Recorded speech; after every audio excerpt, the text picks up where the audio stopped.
டாஸ்மாக் நிர்வாகமே நிரந்தரம் செய் டாஸ்மாக் ஊழியர்களை நிரந்தரம் செய் இழுத்து மூடு டாஸ்மாக்கை இழுத்து மூடு டாஸ்மாக் அரசாங்கம் நடத்தாது, இழுத்து மூடு. தேவையில்லை.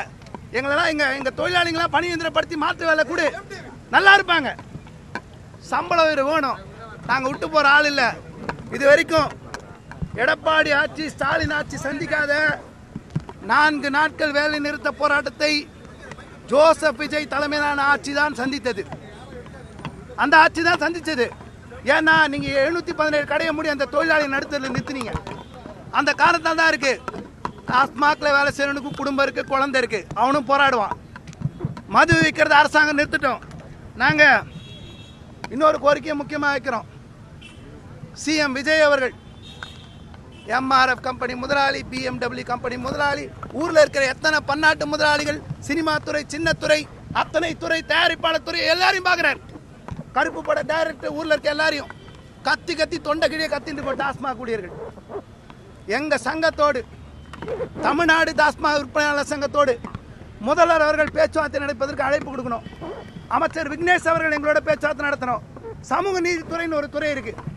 அந்த துறையினுடைய அமைச்சர், மதிப்புக்குரிய அமைச்சர் வன்னியரசு அவர்களுக்கும் நாங்கள் கோரிக்கை வைக்கிறோம். இதில் வேலை பார்க்குற 50% பட்டியலின சமூகத்தை சேர்ந்தவர்கள். இவங்க எங்க போச்சு சமூக நீதி? யாராவது கேட்குறீங்களா? அதை 11,000 ரூபாய் சம்பளத்தை வாழ்றானே, அவனுக்கு சமூக நீதி வேணாமா? அமைச்சர், சமூக நீதித்துறை அமைச்சர் மதிப்புக்குரிய வன்னியரசு அவர்கள் எங்கள் குறையை கேட்க வேணும். எங்கள் போராட்டம் 10 ரூபாய் வேண்டாம், பணியந்திரம் வேண்டும். மது ஒழிப்போம், மக்களை காப்போம்.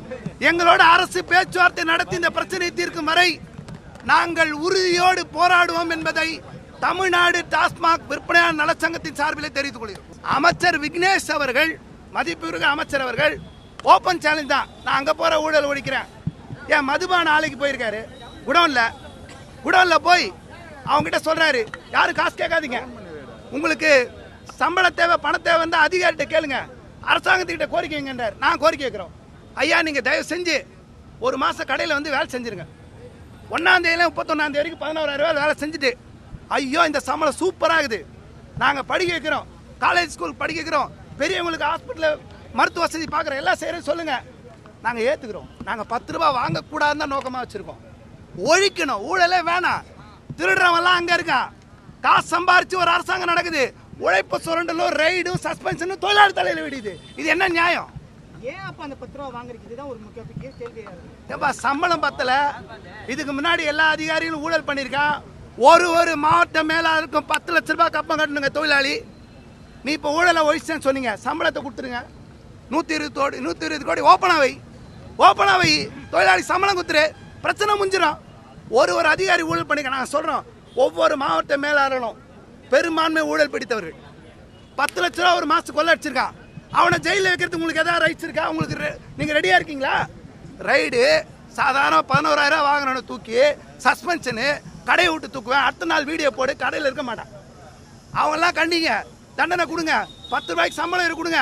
அதுக்கப்புறம் 1 ரூபாய் எக்ஸ்ட்ரா வச்சுட்டா கூட அவர் சொல்கிறாரு, 10 ரூபாய் எக்ஸ்ட்ரா வச்சுட்டா சஸ்பென்ஷனு, 1 ரூபாய் காயின் இல்லையா, 2 ரூபாய் காயின் இல்லையா, 5 ரூபாய் காயின் இல்லையா?